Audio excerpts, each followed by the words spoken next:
Good morning. A second inland tsunami is threatening to burst its banks in Nepal as the country reels from a catastrophic flash flood.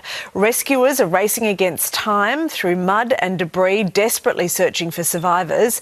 Here at home, there are grave fears for at least 35 Australians among 1,500 people still missing.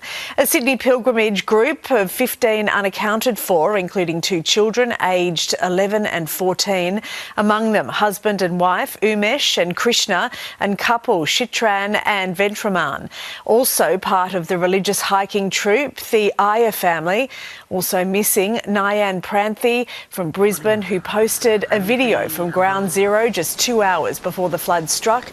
2 men from Melbourne, Kumar and mechanical engineer Nakaita from Adelaide, Dempra Bistra, and from Queensland, mother of 2, Kanmanan Sundrasan. Not heard from since Tuesday. Now their families are holding on to hope, praying for a miracle in the mud. Let's go live now to Europe correspondent Ben Downey. Now, Ben, the death toll continues to rise. Well, it does. Good morning. At least 389 are dead, more than 1,000 are missing, and this disaster is threatening to spiral, with authorities warning of an imminent second flood as debris from the first glacier collapse dams up a river on the Nepal-China border that could then later release a second devastating deluge. Despite the risk, rescue crews have returned to the scarred Himalayan landscape in search of survivors. 2,000 Nepalese troops have been deployed to aid the operation, rescuing 350 who were trapped inside a hydropower tunnel. 100 more remain there. A further 100 across the region have been rescued too. Some cause for optimism. Survivors as well have made their return, wading through their home left unrecognisable by the disaster, while families crowd hospitals in search of missing relatives. Most receive no answer. As for those stranded, India is working to evacuate around 200 of its citizens trapped on the Chinese side of the disaster, a perilous operation in the face of a potential second flood. Mon? Ben Downey, thank you. A beloved family dog has been saved after a fire ripped through a home northwest of the Melbourne CBD overnight. Concerned residents made multiple calls to 000 after the blaze took over the 2-storey home at Bonnybrook just after 6 p.m. Around 30 firefighters battled the blaze that saw the Lang Street home severely damaged by the fire. The residents were not home at the time, with the fire deemed not to be suspicious. A 14-year-old boy has been charged over a dangerous joyride in a stolen car across Adelaide's northern suburbs. He's accused of driving on the wrong side of the road and running a red light during the high-speed pursuit. After dumping a stolen Volkswagen, CCTV captures the nervous youth trying to hide its keys on a front porch as police close in from every direction. Come here now! Get here!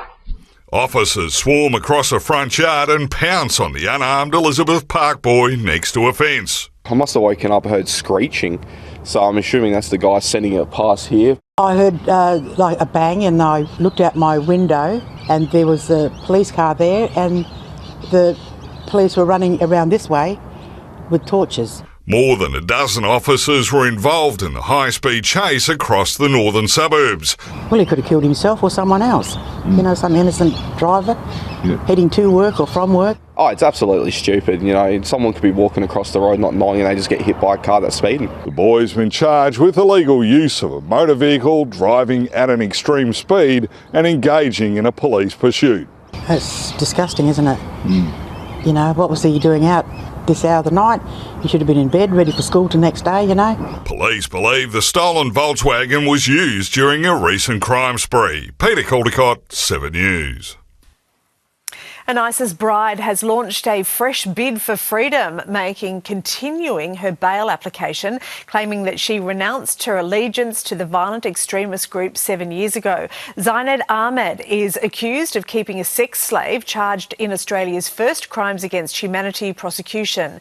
The application comes just 2 months after she was declared an unacceptable risk to the community and refused bail by a Melbourne magistrate. Justice James Elliott will likely reserve his decision for a later date.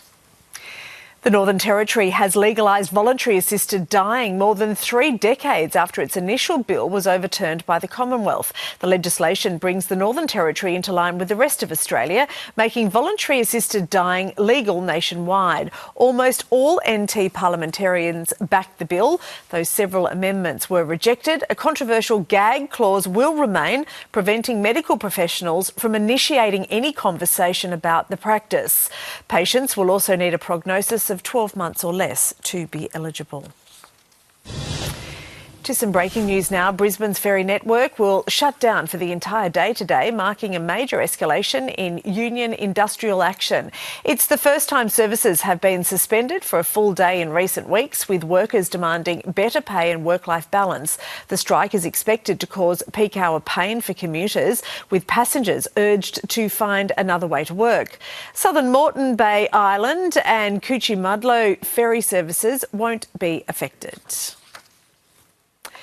Sydney is gearing up for the marathon that will stop the city this weekend, with a record 40,000 competitors from 162 countries expected on the streets this Sunday. The course will take runners from North Sydney right across the Harbour Bridge and through the CBD before finishing at the Opera House. Motorists are being warned, though, the Harbour Bridge, the Carl Expressway and the Western Distributor will all close in both directions from 4 a.m. to 10 a.m. this Sunday. Checking the weather around the country now for today. In Brisbane, a partly cloudy 25 degrees for you. In Sydney, a sunny 20. In Canberra, some morning fog about, then mostly sunny with a top of 17 degrees. It'll be 17 also in Melbourne, but you can expect a shower or two. In Hobart, partly cloudy and 15. Adelaide, sunny and 21. Perth, mostly sunny and 21. And in Darwin today, you can expect a sunny 34 degrees.